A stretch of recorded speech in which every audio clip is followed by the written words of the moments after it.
Hello friends, जैसा कि पिछले चैप्टर में हमने देखा था कि गिज़ली ने सर्बेरस मर्सनरीज के कैप्टन कोर को हरा दिया था और उसे अपने जूनियर बना लिया था। अब इस चैप्टर की शुरुआत वहीं से होती है जहां पर गिज़ली बोलता है कि अब मैं अपने साथी को लड़ना सिखाता हूं और ये इस कोर को मारने की कोशिश करता है, जिस पर कोर चिल्लाता है कि ए रुक जा, क्या कर रहा है? अगर एक इंसान बाहर आ जाए सर्कल से तो वो हार जाता है, यही रूल है। जिस पर गिज़ली इसे दोबारा से मारता है और कहता है कि क्या तू असली लड़ाई में भी रूल के हिसाब से चलेगा? हाँ। जिस पर ये कोर चिल्लाता है कि तू पागल हो गया है क्या? रुक जा, मुझे मार क्यों रहा है? लेकिन गिज़ल कहता है कि अपने मास्टर से दोबारा से जबान लड़ाने की कोशिश मत करना। दोस्तों, असली बात यह है कि इसने कोर को हरा तो दिया है, लेकिन कोर इसके नीचे रहकर यानी कि इसका साथी बनकर काम करे, इसके लिए गिज़लिन को अपनी असली ताकत दिखानी पड़ेगी। इसलिए गिज़लिन इस पर ओवर पावर्ड हो रहा होता है और इसे बुरी तरह से ठोकना शुरू कर देता है। हम देखते हैं ये बहुत सारे घूंसे इसके मुंह पर बजाता है। वहीं पर खड़े कोर के पुराने साथी उसके चमचे कुछ नहीं कर रहे होते हैं। वो कह रहे होते हैं कि जो करना है इसे करने दो, वैसे भी ये बैट ओवर हो चुकी है, ये जीत चुका है। दोस्तों, गिज़लिन घूंसे मार मार कर इस कोर का मुंह सुजड़ देता है, लेकिन कोई भी इसे रोकने के लिए नहीं आ रहा होता है। कोर की हालत खराब है, वो चिल्लाता है कि रुक जा।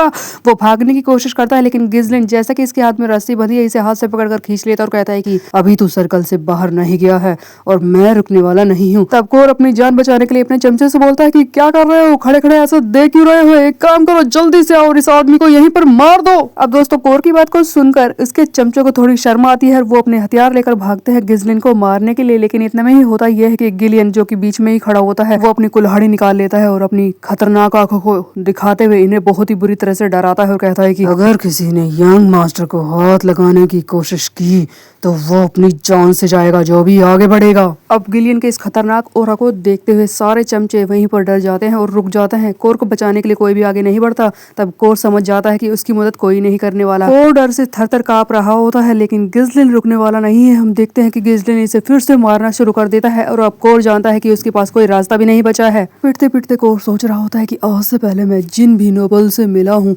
वो सब बकवास थे। ज्यादातर या तो ओवर कॉन्फिडेंट पिग थे या फिर ऐसे थे जो अपने ही देश को धोखा दे रहे थे या फिर अपने आप की बढ़ चढ़कर बढ़ाई करने वाले लोग थे।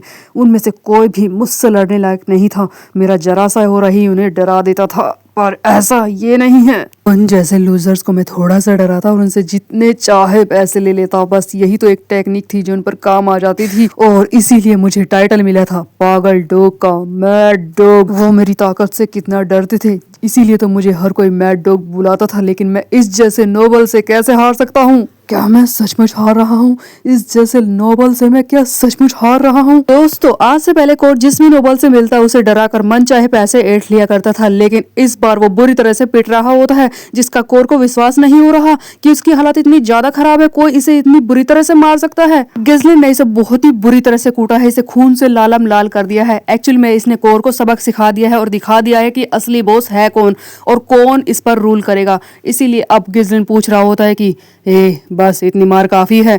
वहां पर खड़े कोर के चमचे बोल रहे होते हैं कि कोर, इस तरह से तो हमारा कैप्टन मारा जाएगा, लेकिन हम कर ही क्या सकते हैं? तब गिज़लिन इस कोर के चमचे से बोलता है कि तुम लोग वहां पर खड़े खड़े क्या कर रहे हो? तुम्हें दिखाई नहीं दे रहा कि तुम्हारे कैप्टन की हालत क्या है? जाओ, टावल लेके आओ, बैंडेज लेकर आओ और पानी लेकर आओ। इस तरह से अगर मैं इसे मारता रहा तो तुम्हारा कैप्टन जल्दी ही मर जाएगा। जाओ, इसकी जान नहीं बचानी। जब गिज़लिन ये सारी बातें बोल रहा होता है तब हम देखते हैं कि कोर के इन सारे चमचे मर्सनरीज की आंखों में एक डर महसूस हो रहा होता है। ये गिज़लिन से बहुत ही ज्यादा डर रहे होते हैं। उन्हें लग रहा होता है कि गिज़लिन इनकी भी यही हालत खराब करेगा अगर ये उसके ऑर्डर्स नहीं मानेंगे। तब सारे एक साथ चिल्लाते हैं कि जी सर, हम अभी लाते हैं। जो सारे मर्सनरीज आज से पहले किसी की भी बात नहीं सुन रहे थे, वो आज गिज़लिन की अचानक से बात सुनने को तैयार हो जाते हैं, क्योंकि ये समझ चुके हैं कि असली ताकतवर कौन है। गिज़लिन का ऑर्डर सुनते ही ये थर थर कांपने लगते हैं और सारे सामान लेने के लिए भागते हैं। एक पानी लाता है, दूसरा बैंडेज लाता है, सारे इधर उधर भाग रहे होते हैं। तब ये सारी चीजें देखकर गिलियन सोच रहा होता है कि मर्सनरीज की दुनिया में फीस्ट ही कानून है। जो इंसान ताकतवर होगा उसी की बात मानी जाएगी। बेसिकली दोस्तों, जिसकी लाठी उसी की भैंस, ऐसा कुछ ये कहना चाह रहा होता है। और हमारे यंग लॉर्ड ने इस मेथड का ही इस्तेमाल किया है, एक सुपर फायर मेथड इन लोगों के दिमाग में बैठा दिया है कि असली ताकतवर कौन है इनका असली बॉस। दोस्तों, गिज़लिन ने अपनी फीस्ट के सहारे इन चमचों के मन में इतना ज्यादा डर पैदा कर दिया है कि आज के बाद वो विद्रोह करने के बारे में सोचेंगे नहीं और उसका ऑर्डर ना मानना, ऐसा तो उनके दिमाग में कभी आएगा ही नहीं। और इसी बारे में गिलियन बोल रहा होता है। इन सारे मैड डॉग्स को दिखा दिया गया है कि असली ताकतवर भेड़िया ही है। अब दोस्तों, गिज़लिन ने इन्हें अपनी ताकत तो दिखा दी है, लेकिन अब बारी थी इनसे दोस्ती करने की हम देखते हैं कि ये सारे एक रूम में आ जाते हैं। फिर से कोर के मुंह का खून साफ कर दिया गया है और उसकी सारी चोट पर पट्टी भी बांध दी गई है। तब हम देखते हैं कि गिजलिन जो इसके सामने ही बैठा होता है वो बोलता है कि ये लो इस पेपर पर साइन करो। गिजलिन ने इसे एक तरह का कॉन्ट्रैक्ट दिया है जिस पर इसने साइन भी करा लिया है। कोर तो बेचारा थर थर कांप रहा है डर से। वो साइन कर देता है और कहता है कि ठीक है ये लो, जिस पर गिजलिन कहता है कि क्या कहा, ये लो। तब कोर कहता है कि नहीं नहीं, मेरा मतलब ये था कि मैं अब से तुम्हारे साथ मिलकर काम करने को तैयार हूँ। तब गिजलिन इसकी तरफ दोस्ती का हाथ बढ़ाता है, अचानक से इसका हाथ पकड़ लेता है जिस पर कोर तो डर जाता है। तब गिजलिन कहता है कि मैं भी तुम्हारे साथ काम करने को तैयार हूँ, अब से हम एक परिवार हैं और हम दोनों साथ में मिलकर काम करेंगे, समझे। दोस्तों गिजलिन ने पहले इसे डर दिखाया, इसे काबू में किया, उसके बाद गिजलिन इसकी तरफ दोस्ती का हाथ बढ़ा रहा है ताकि इसके साथ काम करना मजबूरी न बने। अब यहाँ से सीन को शिफ्ट कर दिया जाता है, हमें कुछ दिनों बाद का सीन दिखाया जाता है जहाँ पर हम देखते हैं पार्डियम स्टेट की बाहरी जगह, बेसिकली ऐसी जगह जो किले और गांव से दूर है। हमें यहाँ पर कई सारे मर्सनरीज दिखाई देते हैं। सबसे पहले हमें दिखाया जाता है दो बंदे जो आपस में बात कर रहे होते हैं। इनमें से एक बोलता है कि हमें यहाँ पर सुबह सुबह क्यों बुला लिया गया। तभी दूसरा बोलता है कि अरे हाँ यार, मैं तो खाना खाने वाला था। तभी यहाँ पर हमें एक गंजा बंदा दिखाई देता है जो बोल रहा होता है, तुम लोगों को पता है हम लोगों को जिसने हायर किया है, जिसने पैसे देकर हमें यहाँ पर बुलाया है, वो कौन है? वो है पार्डियम का यंग लॉर्ड। सुनने में आया है कि उसी ने हमें हायर किया है। तभी बाकी दो बंदे बोलते हैं कि क्या वो लिटिल ब्रैट, क्या वो हमें संभाल पाएगा हम जैसे मर्सनरीज को। बेसिकली दोस्तों गिजलिन ने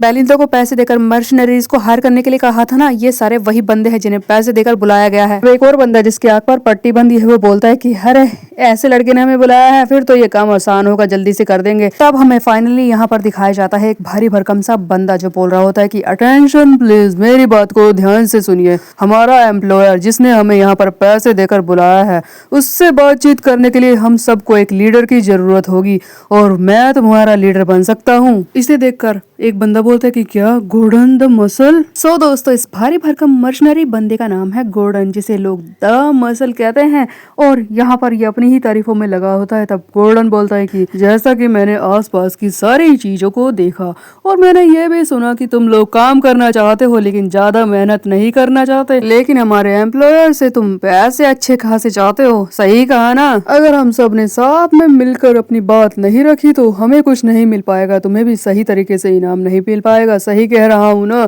तब वहाँ पर खड़ा एक बंदा कहता है कि ऐसा हो तो सकता है, एक बार की बात है किसी बंदे ने हमसे किसी काम के लिए कहा था जो बहुत ही ज्यादा अजीब था और उसके बदले में हमें कुछ नहीं मिला क्योंकि हम में से किसी एक ने बेवकूफी भरी मांग कर ली थी और इस वजह से हम में से किसी को काम नहीं मिला। ऐसा दोबारा नहीं होना चाहिए। बेसिकली दोस्तों ये सारे मर्सनरीज अलग अलग काम करते हैं, पैसे के बदले में इनसे कोई भी काम कराया जा सकता है। इन सारे छोटे मोटे मर्सनरीज का कोई लीडर नहीं है। तभी वहाँ पर खड़ा एक टकला बंदा बोलता है कि ठीक है गोल्डन, अगर हम तुम्हारी बात को मान ले तो बताओ तुम्हारा प्लान क्या होगा। तब हम देखते हैं कि गोल्डन दिखाता है एक पोर्टली जिसमें बहुत सारे सिक्के होते हैं और कहता है कि देखो मैं बनूंगा तुम सबका रिप्रेजेंटेटिव, उस एम्प्लॉयर से बहुत सारे पैसे ऐंठ लूंगा, अपनी मांगे मनवा लूंगा, समझा। अब गोल्डन के हाथ में इतने सारे सिक्कों को देखकर, इस पोर्टली को देखकर वहां पर खड़े हर एक मर्सनरी को लालच आ जाता है। वो इसे अपना लीडर बनाने को तैयार हो जाते हैं। सारे मिलकर बोलते हैं कि ठीक है गोल्डन, तुम हमारे रिप्रेजेंटेटिव बन सकते हो, तुम हमारी तरफ से उस एम्प्लॉयर से बात करोगे और उससे बहुत ज्यादा पैसे निकलवाना, तुम्हारा जायंट बिल्ड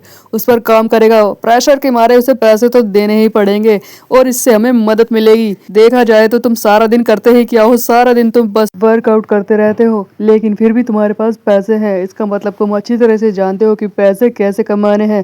हमें इस बात से जरूर हेल्प मिलेगी। दोस्तों कई सारे मर्सनरीज तो आए हैं लेकिन इन सारे मर्सनरीज ने अपना एक लीडर चुन लिया है जिसका नाम है गोल्डन, जो कि अब गिजलिन से बात करने वाला है पैसों को लेकर। तभी हम देखते हैं कि पीछे से गिजलिन आ जाता है घोड़े पर, जिसे देखकर ये कहते हैं कि अच्छा तो यही है वो जिसने हमें बुलाया है। तभी एक बंदा बोलता है कि लेकिन ये अकेले क्यों आ रहा है घोड़े पर, हमें तो लगा था कि कई सारे लोग होंगे अपने साथ, कई लोगों को लेकर आएगा। तभी दूसरा बोलता है कि चलो छोड़ो जो भी हो, वैसे भी यहाँ आने के बाद तो ये भाग ही जाएगा हमारे गोल्डन की मसल को देखकर। दोस्तों इन लोगों को लग रहा है कि गिजलिन आया है अकेला और गोल्डन की ताकत को देखकर, उसके शरीर को देखकर ही वो डर जाएगा और गोल्डन अपनी ताकत दिखाकर, थोड़ा सा डर दिखाकर गिजलिन से मन चाहे पैसे ऐंठ लेगा। लेकिन क्या ऐसा होने वाला था, तब हम देखते हैं कि यहाँ खड़े सारे मर्शनरीज से बोलता है कि चलो दोस्तों मेरे पीछे आ जाओ, इसे डराते हैं और इसे आज दिखाई देते हैं कि असली दुनिया कितनी मुश्किल होती है। गॉर्डन एंड चमचे तो तैयार है अपने प्लान के साथ गिस्लिन को डराने के लिए, लेकिन असली बात ये है कि डरेगा कौन, ये तो हमें अब दिखेगा। ये लोग तो सोच रहे थे बेचारा गिस्लिन अकेला आएगा, इनकी बात मान लेगा, लेकिन असली रंग तो अब दिखेगा। हम देखते हैं कि गिस्लिन के पीछे होते हैं बहुत सारे बंदे, उसके साइड में होता है गिलियन खतरनाक सा, और उसके पीछे आ रहे होते हैं सर्बेरस मर्शनरीज के उसके नए साथी जो इसने मार मार कर अभी बनाए हैं ना, जिन्हें देखकर यहाँ खड़े मर्शनरीज हैरान हो जाते हैं। उन्हीं में से एक कहता है कि ये तो सर्बेरस मर्शनरीज के डॉग हैं, इन लोगों का हेलमेट देखो, ये इस लड़के को फॉलो क्यों कर रहे हैं, क्या ऐसा कैसे हो सकता है, ये पागल कुत्ते इसके पीछे कैसे आ सकते हैं, ये तो बहुत ही ज्यादा खतरनाक है। दोस्तों गिस्लिन ने तो हाथ भी नहीं उठाया, लेकिन इसका ऑरा ही कुछ और है। इसको देखते ही, इसके पीछे खड़े बंदों को देखते ही यहाँ पर खड़ा हर कोई मर्शनरी डर जाता है।